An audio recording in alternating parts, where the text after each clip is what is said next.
Ushbu video beton quyish hopperi ish tartibi va zarur xavfsizlik qoidalarini tushuntiradi. Ishni boshlashdan oldin videoni oxirigacha tomosha qiling.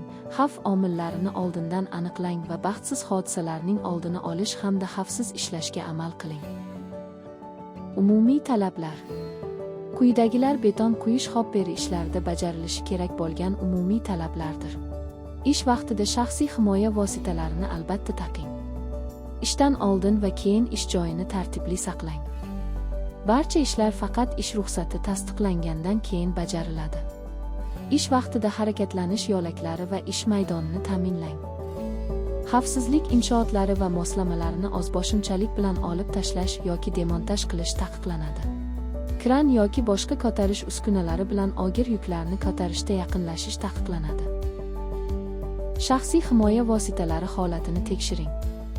Himoya kaskasi, himoya poyabzali, xavfsizlik kamari, oyoq himoyasi, xavfsizlik jileti, qisilib qolishga qarshi qo'lqop va himoya ko'zoynaklarini taqing.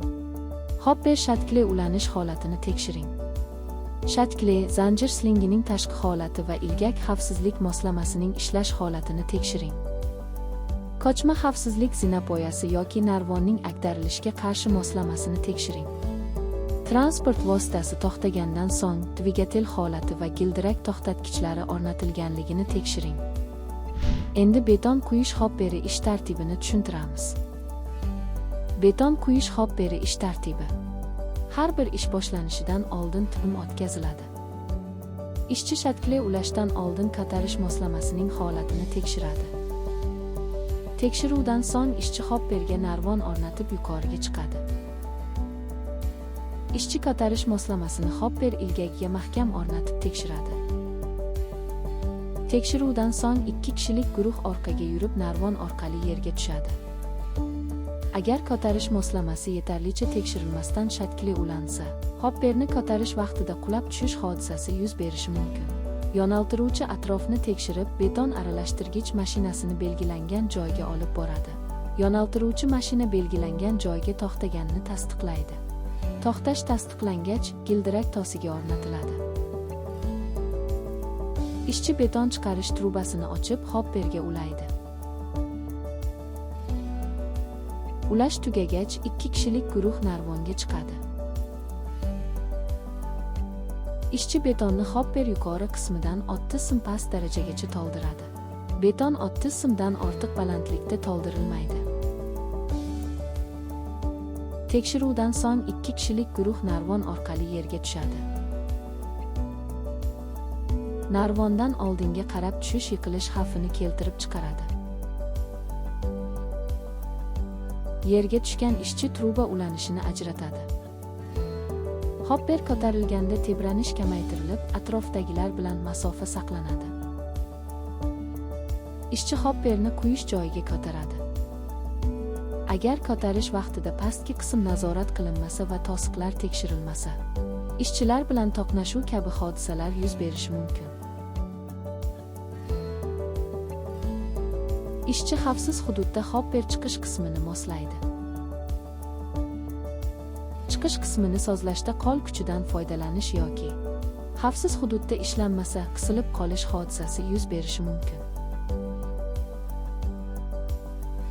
Ishchi hopperni joyiga qo'yib, quyish va zichlash ishlarini bajaradi.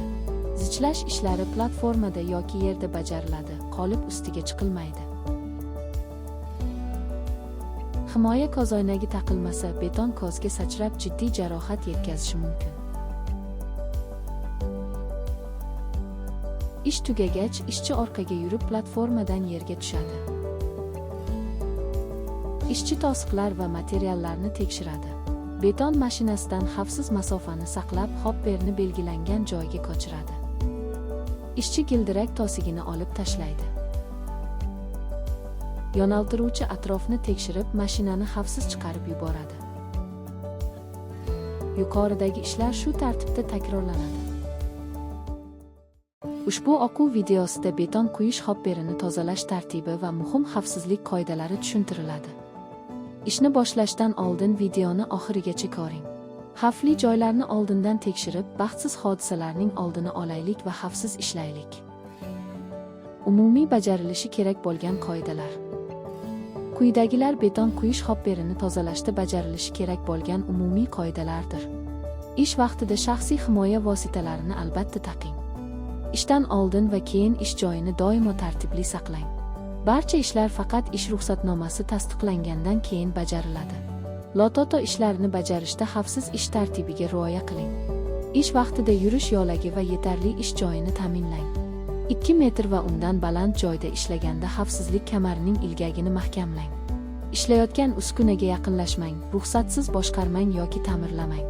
Xavfsizlik moslamalari va himoya qurilmalarini ruxsatsiz olib tashlash yoki yechish taqiqlanadi. Elektr xodimlaridan boshqa shaxslar elektr asboblari va uskunalariga ruxsatsiz tegmasligi kerak. Ishdan oldingi tekshiruvlar. Quyidagilar ishni boshlashdan oldin albatta tekshirilishi kerak. Shaxsiy himoya vositalari to'g'ri taqilganini tekshiring. Xavfsizlik kaskasi, himoya ko'zoynagi, xavfsizlik kamari, qo'lqop va changdan himoya kiyimini kiying. Lototo uchun ishlatiladigan qulflash moslamalari holatini tekshiring. Lototo kalitlari, interlok o'rnatilishi va guruh qulf qutisida shikast bor yo'qligini tekshiring. Xavfsizlik uskunalari va ish muhitini tekshiring. Yuqori bosimli yuvish moslamasida shikast bor yo'qligini, purkagich uchi mahkam ulanganini, elektr kabeli qoplamasi va yerga ulash holatini tekshiring. Hopper atrofida to'siq bor yo'qligini, interlok ishlashini va xavfsizlik panjarasi mahkamligini tekshiring. Endi beton quyish hopperini tozalash tartibini tushuntiramiz. Beton quyish hopperini tozalash tartibi. Ishchi va yordamchi ishni boshlashdan oldin tibim o'tkazish kerak. Ishchi va yordamchi 2 kishilik jamoa bo'lib, bir-birining himoya vositalarini tekshiradi.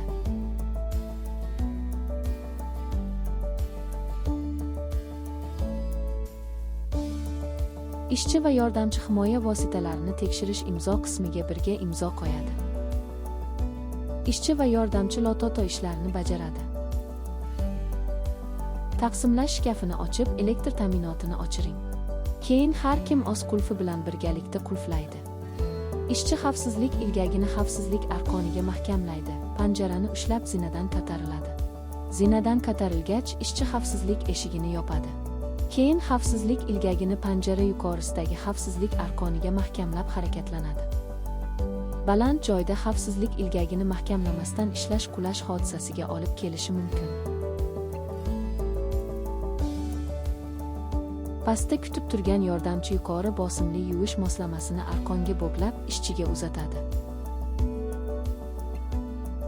Yordamchi xavfsizlik ilgagini xavfsizlik arqoniga mahkamlaydi. Panjarani ushlab zinadan ko'tariladi.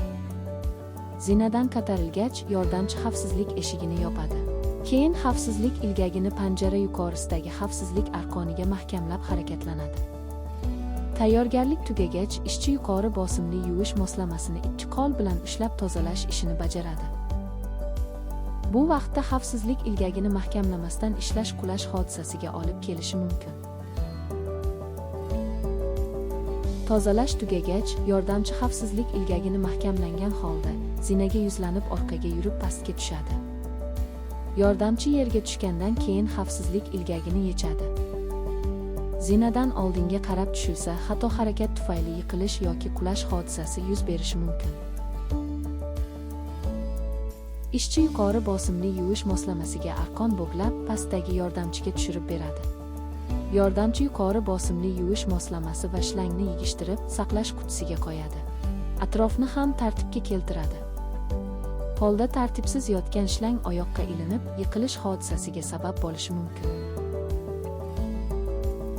Ishchi xavfsizlik ilgagini mahkamlangan holda zinaga yuzlanib orqaga yurib pastga tushadi.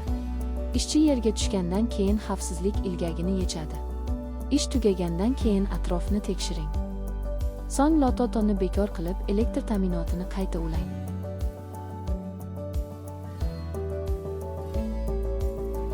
Kichik beparvolik katta baxtsiz hodisaga olib kelishi mumkin. Bugun ham xavfsizlik tartiblariga rioya qilaylik va xavfsiz ishlaylik.